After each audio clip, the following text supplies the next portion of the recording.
Hey everyone, welcome back to the Pittsburgh District Championships. This is round 3.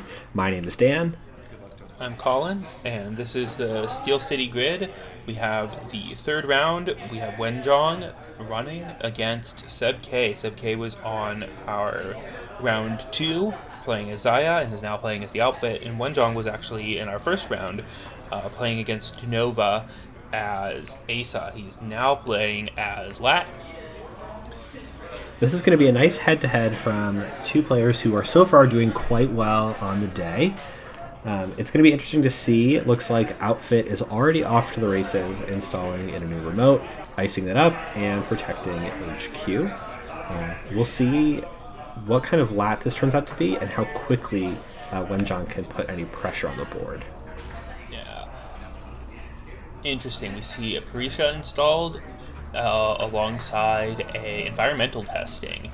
Environmental testing to me reads that this is a ASOPs type list.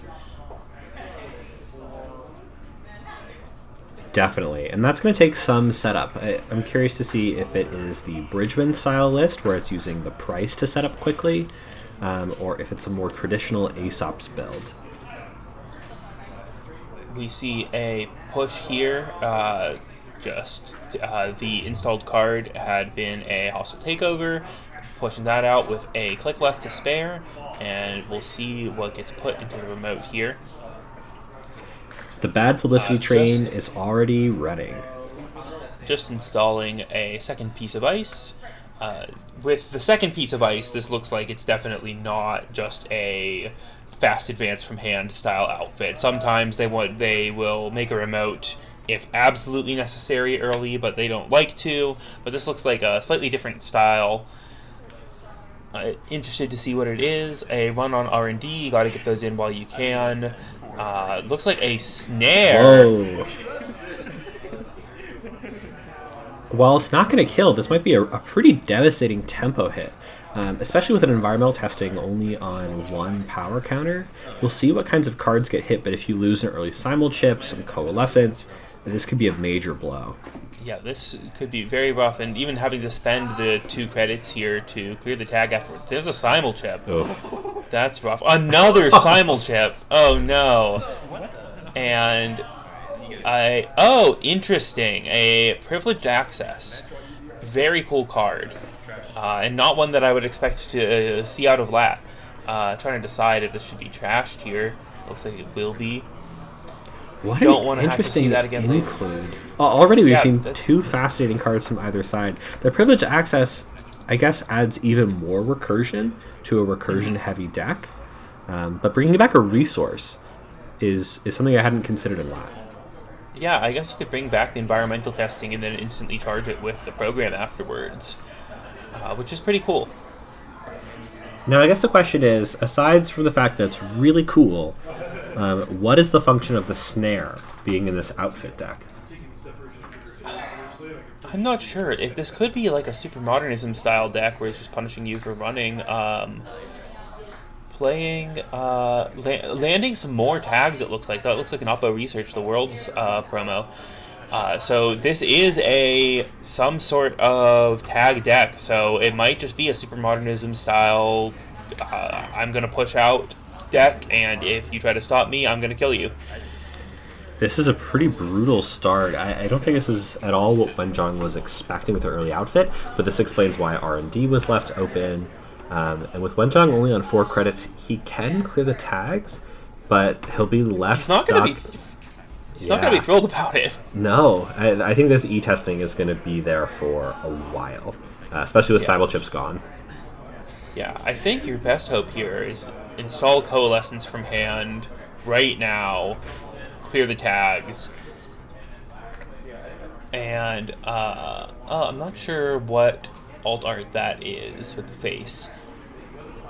Me neither, but it looks like Wenjong gained credits and cleared tags, so I wonder if it's something like a sure gamble or a creative. Couldn't be creative. It could be click for a credit, creative. It could be click for a credit, clear 2 tags, creative. Or simply, I think it is, I think that's a sure gamble, just with the colors inverted. Oh, you're right. I see it now. Very cool. Yeah, that's cool. I'm trying to take a peek inside Seb K's hand.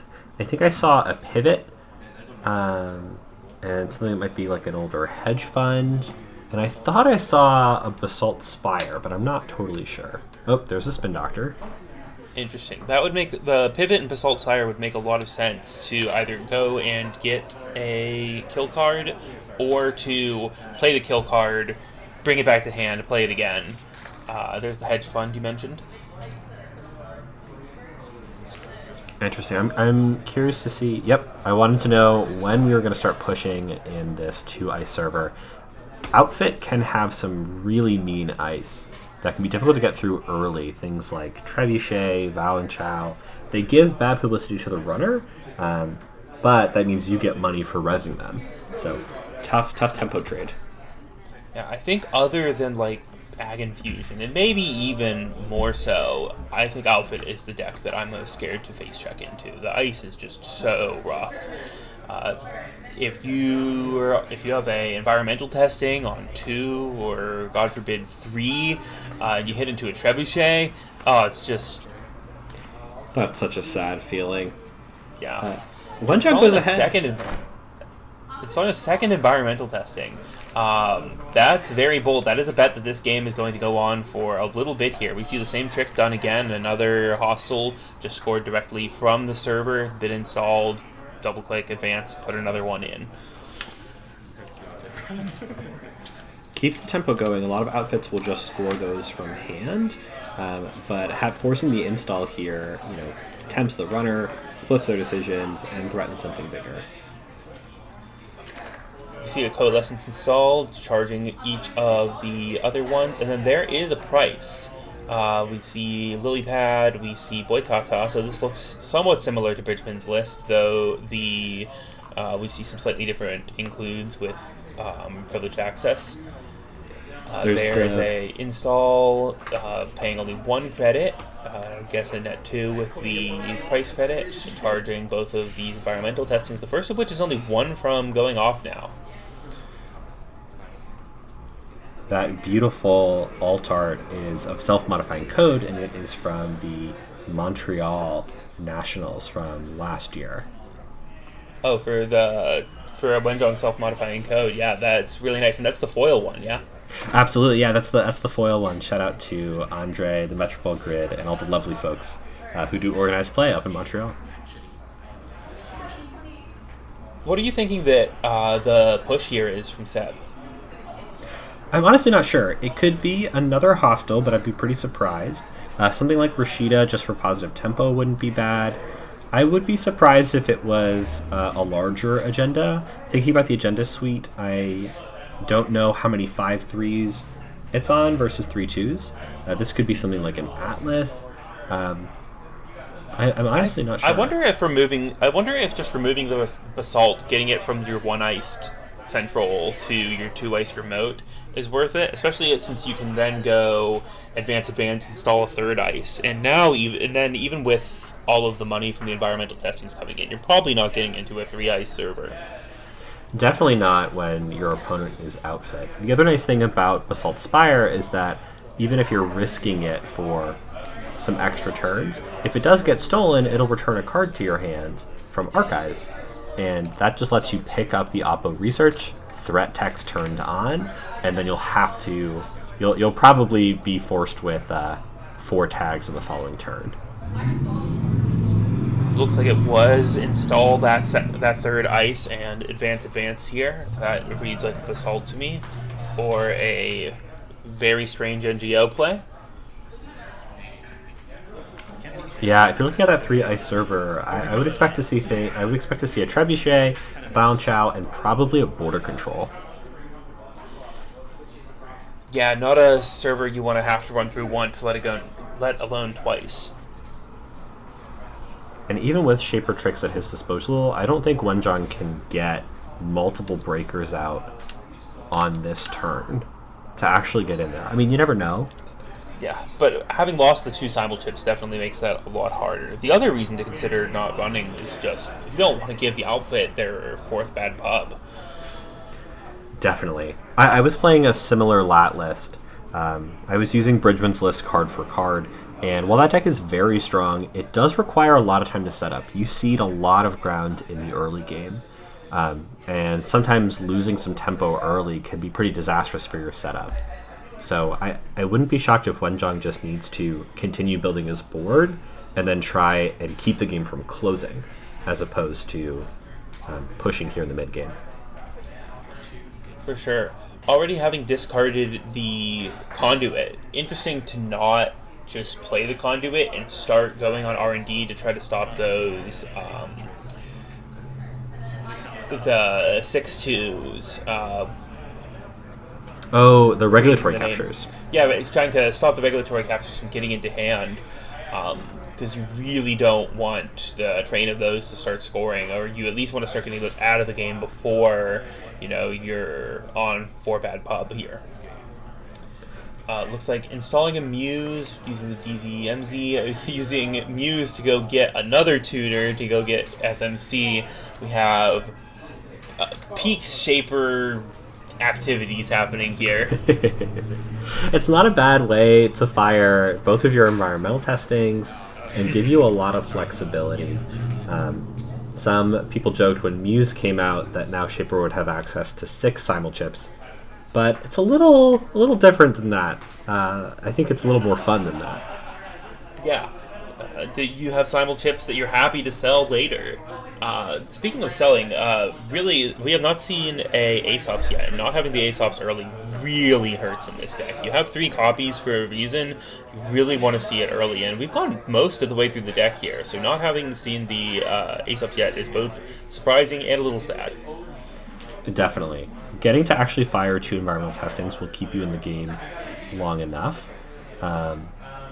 We see SebastianK actually shaking the floating, snare, reminding there's a snare. And that's what I was going to say earlier about why Conduit was probably discarded. Snare into Oppo Research is a brutal combo that I wouldn't want to risk again, even with this much econ back on the board. Now that you have Aesops out, that's going to be your consistent econ engine, and floating even 1 tag would be a problem. Yeah, there's the push out, the Salt Spire, get all 3 here. I think that's probably right. I think there's probably a little bit of consideration to maybe icing R&D there, and then maybe putting 1 more counter on it and playing a bad pub card. The other reason to consider icing the server would be to get down 1 more, to duck below 10 credits so that you can play the one that gives you 10 credits back. And gets a bad pub, though I'm not sure if you're actually pushing for a bad pub victory at this point. I mean, all SebastianK needs right now is another hostile takeover, which could easily be in hand. Well, hostile would put him to 7 or to 6. You're right. One more after that. 5. Okay. Yeah. Though having a scored basalt is huge. This lets you rescue things from the discard. This lets you bring a snare back to hand at instant speed if there's a HQ run. I didn't all even sorts think of about that. Things. Instant snare into HQ is a terrifying premise. I'm very surprised to see Wenjong pull a Buzzsaw out as one of the first breakers. It doesn't break Valen Chow very well at all, but it can deal with some of the smaller code gates like Descent or Whoredom even isn't too bad. Yeah. With the 2 bad publicity, it hurts a little bit less, but you're still not thrilled to be boosting for 3, especially since you don't cleanly break the 3 subs on Valen Chow with 1 credit on Buzzsaw. Well, that explains part of the decision. Propeller from hand comes down, fires DCMZ, the Lilypad trigger, and it's good to see that there's also the final simul chip has been installed on the board, along with Steve Cambridge. So suddenly, this Shaper board state is starting to build out quite a bit and can generate a lot of value for each click. Absolutely. With Steve, we can bring back the simul chips that were snared early on. We can actually get through border control, and there's no bad publicity barriers right now. So we won't have to worry about spending on that, right? That's right. Bulwark is a thing of the past. Thank goodness. That was a terrifying card. Was Tithonium bad publicity, or was it forfeit an agenda? I believe Tithonia was forfeit to reduce the cost, because otherwise it's a 9 cost card. Yeah, that sounds right. It might have been 7. It was... I get why it's gone. I really liked Tithonium. Not being able to install any Trojans on it is a pretty big deal, though we haven't seen as much Ari as of late as we have seen mostly Lat as a dominant shaper, followed up by a close tie, I think, between Ari and Kit. Yeah, this tournament was largely Shaper-driven on the runner side. Just about half of the players played Shaper, then a pretty equal split between Anarch and Criminal. Well, I will say that the Pittsburgh meta is known to be a big fan of Kit. Though there wasn't that much played on the day, you could always expect B-Blum to be sporting it. I know sometimes you'll pick up Kit, so... Yeah, we love Inversificator Kit. We're going to play it until it's gone, which is soon. Elevation will, of course, rotate away both Inversificator and Kit, effectively killing the deck. Sad to see it go, but so exciting to see what other new stuff comes out. We see SebastianK installing another card into the remote server, threatening to push out for the win. Regulatory captures are not online yet. They are currently 4/2s. And I'm not sure if there are any other 2-point agendas in the deck. Not sure. Atlas wouldn't be too weird if you're playing a kill-type deck. Not sure, though, especially without having access to something like Seamless. We also saw from Wenjong a K2CP Turbine install. I know Bridgman's List runs 2 of those to assemble Exodia, and that will actually get your Buzzsaws up to speed to actually be able to get through the Valenchows for 1 or 2 credits, depending on whether you need to break the whole thing. We see an HQ run here. SebastianK is rezzing a Trebuchet, so gains bad publicity, gains a few credits on the res, and he saves a Sentry. You see Wenjong respond by pulling a Boitata through the usual Shaper tricks, and with the Turbine, Boitata is actually a fairly efficient breaker.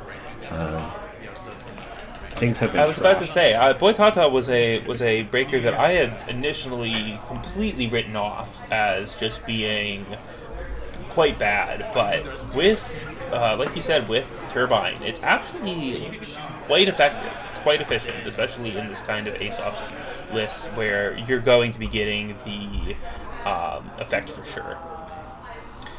There is that looked like a hammer being revealed from hand. I believe SebastianK brought that specifically to mess with the Inversificator Kit players here in Pittsburgh. Knowing the meta you're going into definitely pays some dividends. Absolutely. I was glad to be oracling for the king so that I did not have to deal with that, because I would have bought Inversificator Kit and I would have been very sad. We see the run on the remote server. Of course, the outermost ice is a border control. With Turbine boosting the strength of Propeller, that's an easy break for 1 or 2 credits. Another border control. And this one is actually going to cost a real credit here. Considering which one to use, the outermost border control gets popped. And Wenjong discards another card with the colors reversed so that I can't quite make out. Oh, and there is the regulatory capture that was in the remote that got reduced to 3 from a 4/2 to a 3/2 with that bad publicity, and now that is game. Wow, what a heads-up play from SebastianK there. I assume that the other unrezzed ice in the remote probably also gives bad publicity, but just knowing the likelihood a run's going to be made and that you can probably defend it, just sealed victory there and probably kept it safer in the remote than in HQ. Yeah, for sure. It's definitely quite safe behind 2 behind 2 there. Now, that wasn't a credit perfect score, was it? Oh, it might have been. I'm honestly not sure. I can't tell if that was just SebastianK fiddling with the credits, but that might have been a credit perfect score out as well, and that would also explain why the other ice wasn't rezzed. Well, we'll leave that as an exercise for the viewer to go back, check the VODs, and see what you can learn from this style of deck. Really well played by SebastianK, who is going to be advancing once again further on into the tournament. Well played by Wenjong after a rough start to still come back into this game, build the deck, and threaten out a lot. Thank you all for joining us for round 3, and we will see you next time for round 4 here at the Steel City Grid.